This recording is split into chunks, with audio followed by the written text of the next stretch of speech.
Good evening. My story, can you hear me okay? My story goes back several years ago. There was a period of about 5 years where I was doing a lot of traveling. We were doing a lot of work with some partners in North Africa. And so several of us from the office were going once or twice a year to places like Tunisia, Morocco, and even Egypt once or twice to work with our business partners.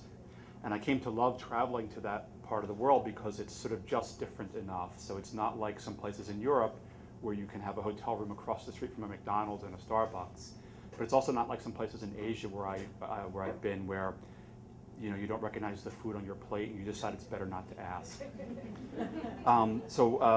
In Tunisia and Morocco and Egypt, we saw lots of really exotic, interesting things. We, of course, saw the pyramids and the Sphinx and the necropolis at Saqqara, which is an entire city devoted to tombs. And we rode on what we convinced ourselves was the Marrakesh Express. It was a train anyway. And it did go to Marrakesh. We saw the Hakawati, which are the traditional storytellers. They sit on the ground and they tell stories and the kids gather around them. So we saw all these exotic things, and I mention this because, I don't know about you, but when I travel, if the place is somewhat exotic, I have the feeling like I don't know how the system works. And that sometimes matters when you have to know how the system works. So we were going there for work. We weren't doing too much tourism, but a little bit. And on this one particular trip, we had done many, many cities, and the last city that we were in was Rabat. We had gone to the souk, these closed markets with the spices and the scarves and everything, and the birds and the cages. And we had finished that night, and the next day we had to get back to Casablanca for a flight. And the flights are very early. The drive is more than an hour away. So we were up at like 3 in the morning, and our driver doesn't show up. And so now we're scrambling. We're calling our contacts in the city, the hotels, calling people. We're trying to find a cab or some driver to get us from Rabat to Casablanca for like a 5 a.m. flight, or else we miss our connection and we're stuck. Who knows how long. So finally a car shows up to drive us, and it's not a very large car. So there are 5 of us, including the driver, stuffed into this car. Our luggage doesn't fit in the trunk, so we're all sitting with a suitcase on our laps in the car, and we start off. Now, I always thought Morocco was all desert from the movies, but in fact this little strip from Rabat to Casablanca is on the Mediterranean coast, so it's on the ocean. And this particular morning at 4 or 3 a.m., whenever it was we started out, it was foggy. In fact, it was foggy enough that if you wanted to count your fingers, you had to bring them in quite a bit. So we get in this car, and we've impressed upon the driver that we need to get there quickly or we're going to miss our flight. So we hop in, and he simply blasts down the highway. So I know that 140 kilometers per hour is about 85 miles per hour, but I never looked up to figure out what 150, 160 kilometers per hour were. Right? That's what he's about doing. And so we've got our colleagues in the back, 2 other Americans and 1 person who's from North Africa who speaks the right variety of Arabic and also speaks French, and so he's kind of our guide. We're driving along, and one of our American colleagues, a woman, says, "We're going kind of fast and it's foggy out. Can you tell him to slow down, please?" And so my Arabic-speaking colleague says something in Arabic, and the guy slows off the gas a little bit, right? And a few minutes later, he's gone back up again. A few more minutes pass, and we hear a yelp. And suddenly, out of the fog, appears a dog. And he's running off the highway to miss us. The driver yanks on the wheel and just misses hitting this dog by inches. And so now, our Arabic-speaking colleague in the back, well, first of all, the American colleague says, "I told you he should slow down." So the Arabic colleague says something sharp to him, and he does slow down. So we're driving, it's a long drive.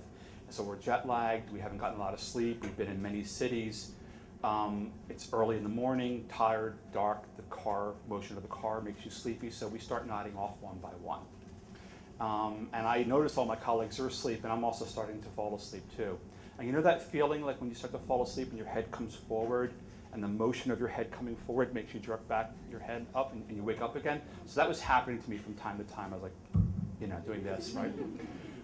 So at some point later on, I fall asleep again, and something makes me wake up. I don't know what it is, a premonition.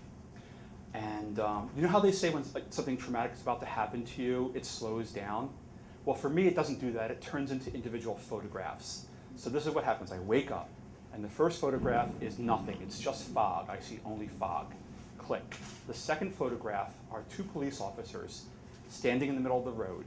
Their left hands are out like this, and in their right hands are machine guns. And we're hurtling at these guys at 160 kilometers per hour. Snap. The third photograph are two police officers diving to the side of the road to avoid being run over by us. So the driver stomps on the brakes and he wrenches the wheel to the side and we skid on the gravel. And he backs up, and I think, this is it. We're going to watch him executed on the side of the road, and then who knows what's going to happen to us, right? So sure enough, the policemen are not happy. They knock on the window with the tip of the gun, and they gesture him out. So they leave us in the cab, and they take him over to where the police car is. And we're sitting there. We can't see because it's completely foggy and dark, so we're waiting and waiting. We're watching the clock, and we know we're going to miss our flight if we don't get on the road pretty soon. So an American colleague says, one of us should go and talk to the police and explain that we're going to miss our flight. And I'm thinking, I don't want to do that. And so we turn to our Arabic-speaking colleague, and we say, yeah, one of us should go do that. And he says, you ever see that scene in Indiana Jones, when Indiana Jones, in the Raiders of the Lost Ark, when Indiana Jones and his colleague Salah are looking into the pit, and they see all the snakes in the bottom, and Salah says, asps, very dangerous. You go first. So my Arabic-speaking colleague says, yes, Chris, you should go.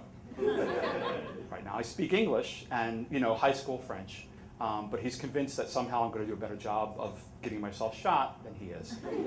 So I get out of the car, and I think these guys are jacked up. They were nearly killed a second ago. They've got machine guns in their hand. They're probably very irritated. They're working the night shift, So I get out of the car, and I'm very noisy, because I figure if I sneak up on them, they're going to whip around with those machine guns and just let fly, right? So I get out of the car, I slam the door, and I'm like scuffing my feet so they really hear me coming. And I don't even know what to say to them. Like, I don't even know if they speak any English, and I don't even know if I know the French words for I'm going to miss my flight if you don't let this bozo drive us there, right? So anyway, luckily I get up behind them, they hear me coming, they turn, they finish dealing with this guy, they give him a ticket, he gets back in the car, and we start driving. So we get to the airport, and you're supposed to be like 2-3 hours ahead of time. We've got customs, passports, luggage, everything. We start reaching into our pockets and like throwing money at him. We first start throwing, I think they're dirhams in Morocco. We throw dirhams at him. He's like, it's not enough. We start opening our wallets. We've got some euros left over because we go through France. We throw euros at him. He's like, it's not enough. We start pulling other pockets. We got some dollars. Finally, we have enough money to pay for the cab fare because the trip is supposed to be covered already. We run into the airport, just make the plane, and then, as the plane's taking off, when you clear Moroccan airspace because they can start selling alcohol, and so that's when they start doing the duty free, right? So it's that moment when you've cleared Moroccan airspace where you feel like every character in those movies where the American escapes from some scary place. And, of course, none of this was true. This is all in our imagination, but this is how I felt. And so, that's my word story.